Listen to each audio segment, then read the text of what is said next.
तबीयत सही नहीं है, प्लीज सिर्फ 2 मिनट बात कर लो।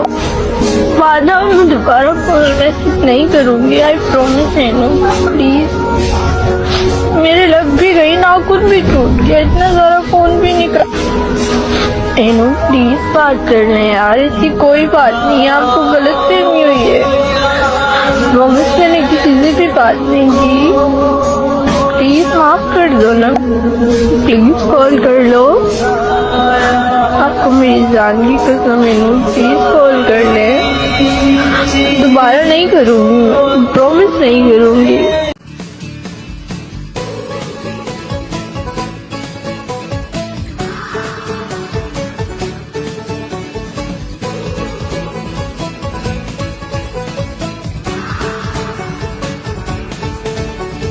शामें मलंग सी रातें